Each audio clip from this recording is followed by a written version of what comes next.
écoutant les prières des uns et des autres, je me suis rendu compte, et je trouve ça merveilleux, en tout cas dans ce que j'ai pu entendre, eh bien, c'est le message, l'exhortation, ce que j'ai pu prendre note ce matin. Et c'est une réflexion que je vais reprendre depuis jeudi où j'ai parlé, et cette parole sur le grain de blé. Et je vais reprendre ce sujet donc dans l'évangile de Jean, chapitre 11, versets 23 à 25.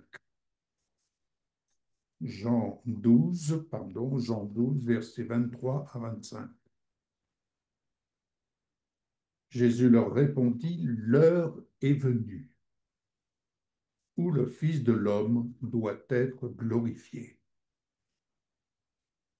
En vérité, je vous le dis, si le grain de blé qui est tombé en terre ne meurt, oui, si le grain de blé qui est tombé en terre ne meurt, il reste seul. Mais s'il meurt, il porte beaucoup de fruits.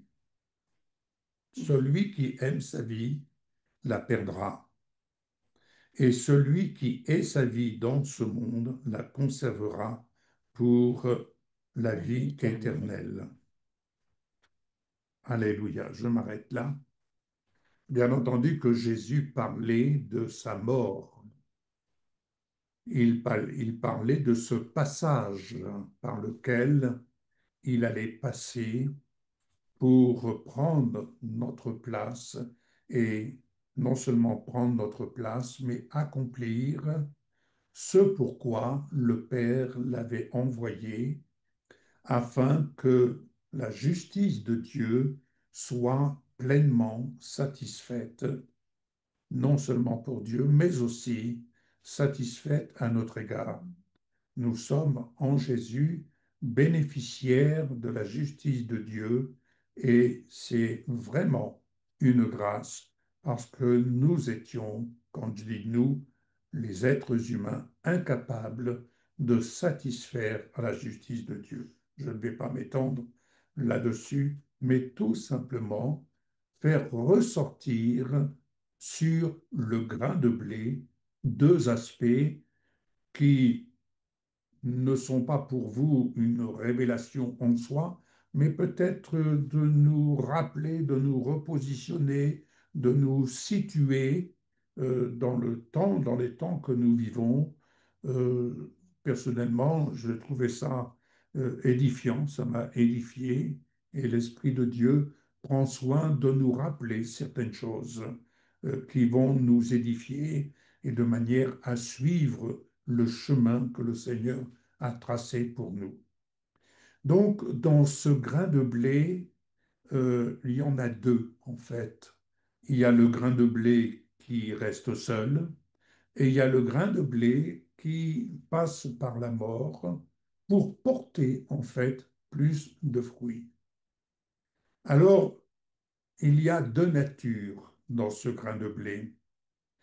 Il y a deux natures, il y a deux valeurs de la vie. Il y a la nature terrestre qui est mortelle et il y a la nature spirituelle qui est immortelle. De même, nous pouvons faire le parallèle avec Israël. Nous pouvons regarder Israël le terrestre et Dieu sait tous les doigts qui se pointent sur Israël le terrestre. Et si on reste focalisé sur le terrestre, que ce soit Israël ou dans d'autres pays, ça reste terrestre. Mais nous devons, en tant que chrétiens, porter notre regard sur l'Israël céleste, c'est-à-dire Israël dans la mesure et selon la nature de Dieu, selon la vision le plan, le dessein de Dieu qui échappe au commun des mortels. Il y a donc un corps terrestre mortel et il y a un corps céleste en Jésus-Christ qui est immortel. Voyons maintenant, toujours dans ce chapitre, ce grain de blé, s'il reste seul, c'est un corps terrestre qui nous a été tissé dans le sein de notre mère. Nous sommes terrestres, mais ne devons pas oublier que nous avons été tissés dans le sein de notre mère, sur le plan charnel, sur le plan terrestre. Nous naissons dans ce monde séparé de la gloire de Dieu, par voie de conséquence. Et nous sommes donc d'une nature, d'une semence de la chair. Nous lisons dans le psaume 139, verset 13, si quelqu'un peut lire, psaume 139, et si quelqu'un d'autre peut prendre Jérémie 1, verset 5, psaume 139, verset 13. C'est toi qui as formé mes reins, qui m'as tissé dans le sein de ma mère. Alléluia. Et Jérémie 1, 5. Avant de te former dans le sein maternel, je te connaissais. Avant ta naissance, je t'avais mis à part pour moi. Je t'ai établi prophète des nations. Alléluia. Donc, vous voyez, il y a deux natures de semences. Dans la première, 139, verset 13, c'est toi, Seigneur, qui m'as formé dans le sein de ma mère. Donc là, nous parlons de la nature charnelle, de la nature terrestre. De même, lorsque Marie a pu dire qu'il me soit fait selon ta parole. Mais cette fois-ci, dans Jérémie 1,5, là, nous voyons la nature spirituelle que nous sommes. Et si tu peux répéter ce verset, Valérie. Avant de te former dans le sein maternel, je te connaissais. Avant ta naissance, je t'avais mis à part pour moi. Je t'ai établi prophète des nations. Alléluia. Parlant de Jésus. Donc, en Jésus, nous sommes une nature que Dieu connaît. Et nous sommes ainsi, dans ce corps charnel, nous sommes établis pour une mission. Pour une mission, dirons-nous, prophétique. Ce que nous vivons, nous le vivons dans le domaine prophétique, le domaine de la foi, met en lumière ce qui est prophétique, ce qui est écrit. Et ce qui est écrit, on ne peut rien y changer. Ce qui est écrit est écrit. Alléluia. Amen. Alors, telle étant la volonté parfaite de Dieu, dans ce corps séparé de sa gloire, nous sommes sur cette terre des voyageurs étrangers à son royaume. C'est pourquoi nous devons reconnaître Jésus, don de l'amour de Dieu, pour vivre une réconciliation avec le Père, car il nous connaît avant même que nous ayons été tissés dans le sein de notre mère. C'est extraordinaire. C'est extraordinaire. Ainsi, le grain de blé que nous sommes passe alors par l'œuvre de la croix, car ce qui était manifesté à la croix de Golgotha, Jésus ayant pris notre place, accepter Jésus, c'est accepter de renoncer. C'est un choix. C'est un choix. Un libre choix. Mais un libre choix qui a des conséquences. Soit une vie dans les ténèbres, soit une vie, selon Dieu, à la lumière de Christ. Ainsi, le grain de blé que nous sommes passe alors par l'œuvre de la croix, et passer par l'œuvre de la croix, c'est accepter et reconnaître de pouvoir dire, ce n'est plus moi qui vis, J'ai changé l'échelle des valeurs. J'accepte l'échelle des valeurs selon Dieu. Autrement dit, je vis, je passe par la croix afin que les valeurs de ce monde auxquelles nous étions attachés passent par la mort. Alléluia. Il y a alors, dans le domaine de notre esprit, il y a alors une métamorphose qui s'opère dans notre esprit. Ainsi, l'homme naît de nouveau. Il naît à une autre échelle de valeur. Il naît esprit, âme et corps.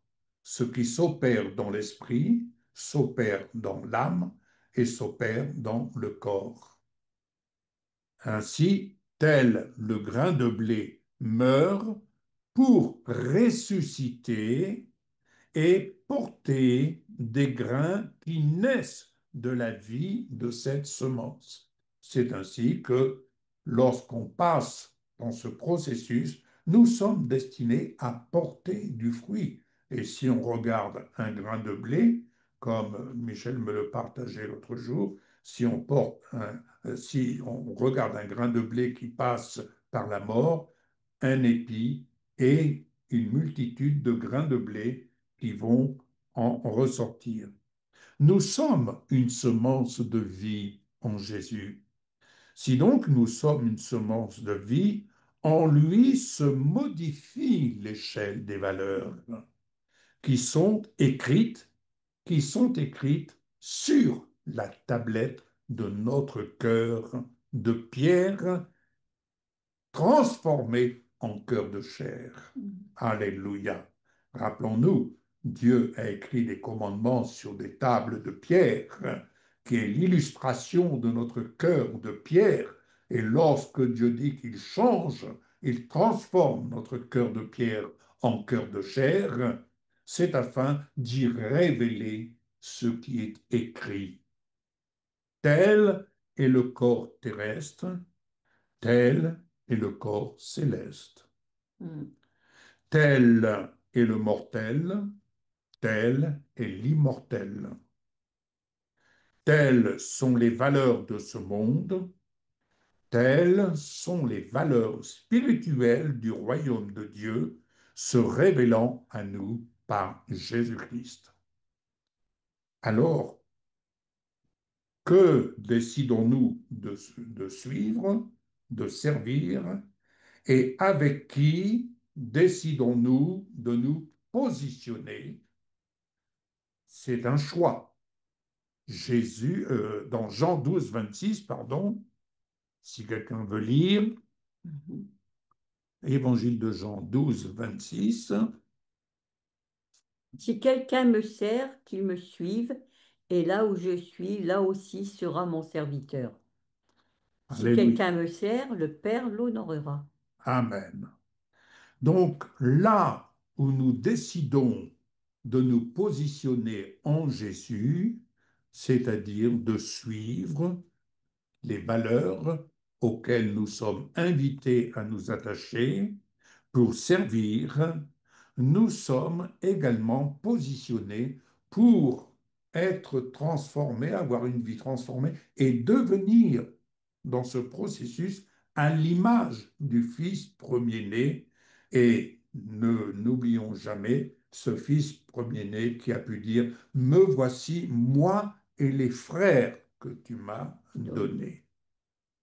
Alors, soit nous restons positionnés par rapport à notre corps mortel, avec ses valeurs éphémères, soit nous décidons de nous positionner en Jésus-Christ, nous acceptons avec toutes les valeurs spirituelles qui nous ramènent à prendre en compte la dimension de gloire que le Père nous offre de vivre, de retrouver et de vivre dans cette dimension de gloire et d'avoir une lecture toujours plus approfondie, toujours plus nette de ce que son royaume a pour nous et de ce que nous avons dans son royaume. Ainsi, sur nous deviendra vraiment l'œuvre de Jésus qui deviendra le reflet de son image, des valeurs que nous mettons et que nous acceptons de mettre en pratique. Ainsi, il est dit également, heureux si vous entendez la voix du Père vous témoignant, je t'ai glorifié et je te glorifierai encore. En conclusion, Hébreux 2, alors Hébreux 2, Ouais.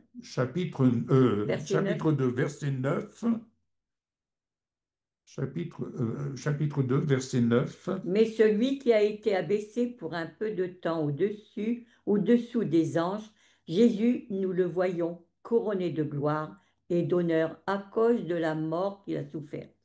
Ainsi, verset, par la grâce de Dieu, il a souffert la mort pour tous. verset 10, Il convenait en effet que celui pour qui et par qui sont toutes choses et qui voulait conduire à la gloire beaucoup de fils et élever à la perfection par les souffrances du prince, le prince de leur salut. versets 14 et 15. Ainsi donc, puisque les enfants participent au sang et à la chair, il y a également participé lui-même, afin que par la mort il rende impuissant celui qui avait la puissance de la mort, c'est-à-dire le diable. Ainsi, il délivre tous ceux qui, par crainte de la mort, étaient toute leur vie retenus dans la servitude. Alléluia. Donc, vraiment, cette dimension de l'échelle des valeurs ici, il a rendu impuissant celui qui détenait le pouvoir de la mort. Il l'a rendu impuissant. Je pense que ça, c'est une dimension dans laquelle nous devons vraiment pénétrer, prendre conscience de notre position et vraiment que cela soit ancré en nous, imprimé en nous. Il a rendu impuissant celui qui avait la puissance de la mort. C'est une parole que je me répète chaque jour. Il a rendu impuissant celui qui avait la puissance de la mort. Donc, je n'ai pas de temps à perdre à ce que l'adversaire voudrait nous entraîner à jouer, à détourner tout simplement Hmm. notre attention, notre regard, un peu comme sur, quand vous, je prends cette illustration, vous êtes sur la route et imagine que vous avez quelqu'un à côté du conducteur qui va dire, oh, tu as vu ça? Hein? Oh, tu as vu ça? Et vous détournez votre regard et boum, c'est l'accident. Eh bien non. Ayons les regards fixés sur Jésus, le grain de blé qui est passé par la mort pour nous, afin de nous amener, de nous ouvrir le chemin de l'échelle des valeurs dans là où il est et là où nous sommes assis avec lui dans les lieux célestes. Alléluia. Et enfin, Hébreux 3, versets 7 et 8. C'est pourquoi, selon ce que dit le Saint-Esprit, aujourd'hui, si vous entendez sa voix, n'endurcissez pas vos cœurs comme lors de la révolte, au jour de la tentation dans le désert. Alléluia.